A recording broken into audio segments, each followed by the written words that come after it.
let's talk about Cam Ward. The Titans just got a new franchise quarterback. Sam, what's an attribute of Cam Ward's that you have learned by studying this draft over the last several months that makes him worthy of the number 1 overall draft pick?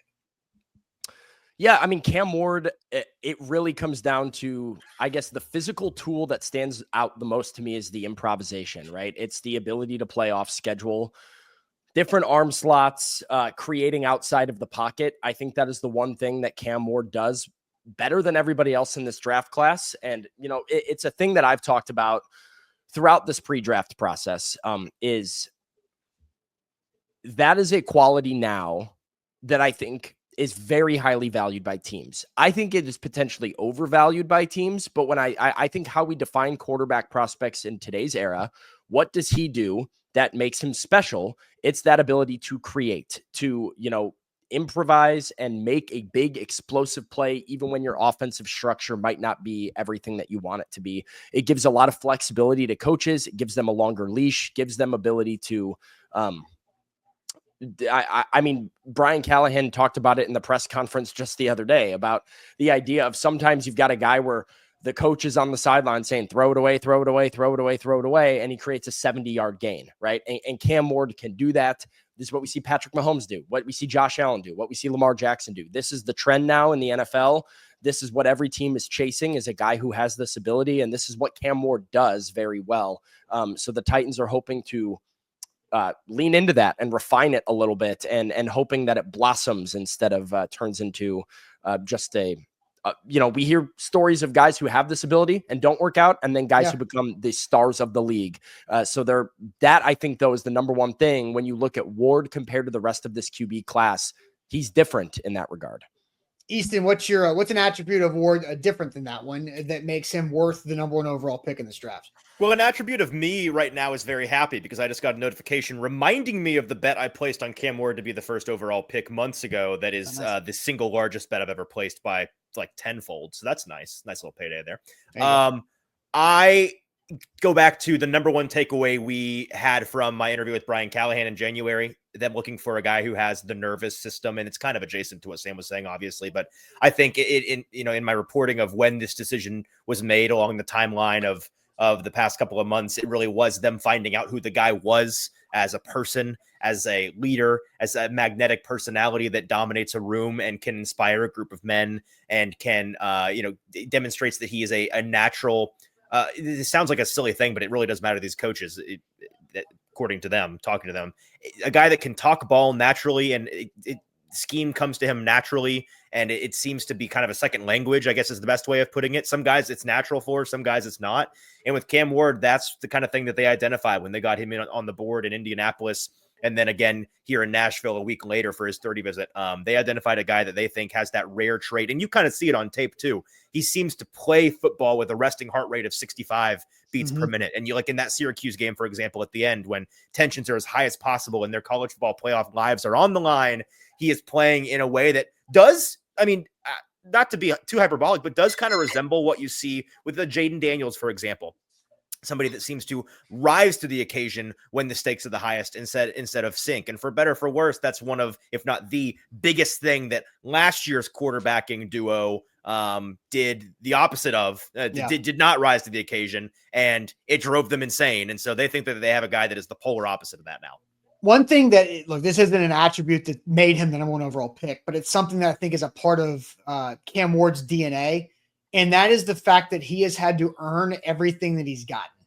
And he has continued to be overlooked. And honestly, what's happening right now on his draft night of being the number one overall pick is falling right into line of that. He is being completely overlooked because as soon as Cam Ward's the number one overall pick, of course, the Browns trade back with the Jags for number 2. Travis Hunter sitting there in his bright pink jacket, looking all great. The Heisman Trophy winner is about to steal all the attention. And the analysts don't spend any time talking about the number one overall pick because they're shifting to the new shiny thing that just happened. Cam Ward has never been able to have that moment. It keeps getting taken from him because of whatever reason. And he's grinded his way. He's earned everything. He's overlooked, and he's let that feed him. And I think, honestly, I could see Cam Ward's personality using tonight's experience of not being the main talking point, not having his 10 minutes on the clock to be discussed as the top overall pick in the 2025 NFL draft to the Tennessee Titans to drive him even further, because he hasn't forgotten the 0-star recruit, the no big school offers, and transferring up twice to really earn this opportunity. So I think Cam Ward's DNA is going to continue to grow with that motivation. So anyways, the question about what Cam Ward did to differentiate himself. I do think that the top line differentiator is the upside. I think that teams today, fans fall into this more than the teams do. Well, you hear sometimes like, well, why even take a guy if you're not confident he has the ability to be a top 5 player, top 5 quarterback in the entire league? Why take a guy that you think can be the 12th best, And I don't think teams buy into that all the way, but there is an element of quarterback tiltedness, I think, across the league, where teams are looking for the biggest, the fastest, the strongest, the X factor. And they're more interested in that ceiling than they are in the floor. And I think that it is fair to say that Cam Ward, probably from both a physical standpoint, arm strength standpoint, creation standpoint, has a higher ceiling than Shedeur Sanders. Now, a big part of the reason why I did, and still do, by the way, believe in Shedeur Sanders, and I'm excited to see, I frankly am privately kind of happy that he's going to go to a team later in the draft, because I think he'll probably fall into a better situation. And I think that he has the goods to be able to be a high floor, potentially high-ish ceiling quarterback if it all works out for him, because of his accuracy, which I think is a superpower. The other thing I'll mention, to not be too long-winded here, is we entered this process, Shrine Bowl, Senior Bowl, Combine, with these guys, the narrative was they're on the same footing a little bit. And it wasn't just, there was some element of the media kind of catching up to what the teams thought of these guys throughout that. But there was also some movement, my understanding is, in what the teams felt about these guys when they met both of them. This is not, I don't think this is telling tales out of school. You have heard some things from insiders, especially this week, about how, a number of teams that met with Shedeur Sanders were kind of turned off at first, especially early in the process. And there was, I think, a process of humbling for both Shedeur and Deion and that whole camp.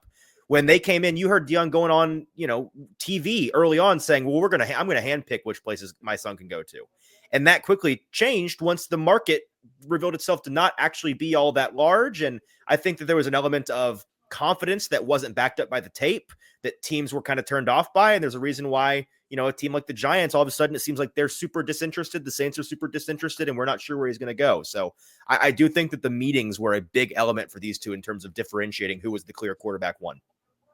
Sam, what do you think on that? No, that's exactly what I was going to say is, from everything that I've heard, multiple people have told me that the differentiating factor for teams between Cam Ward and Shedeur Sanders over the pre-draft process was the meeting rooms. And Cam Ward blew Shedeur out of the water in meetings, straight up. Like that's what happened. That there was a lot of teams that felt like Cam was their QB2, QB3 before meetings, and he sort of separated himself over the few months that led up to the draft and really solidified a lot of the opinions about him to teams in the NFL. So I think that is why, this is sort of, as time has gone on, has been more of a shoo-in for the Titans. It's been more of a no-brainer for the Titans. It's why we've all kind of known that this was coming for over a month now.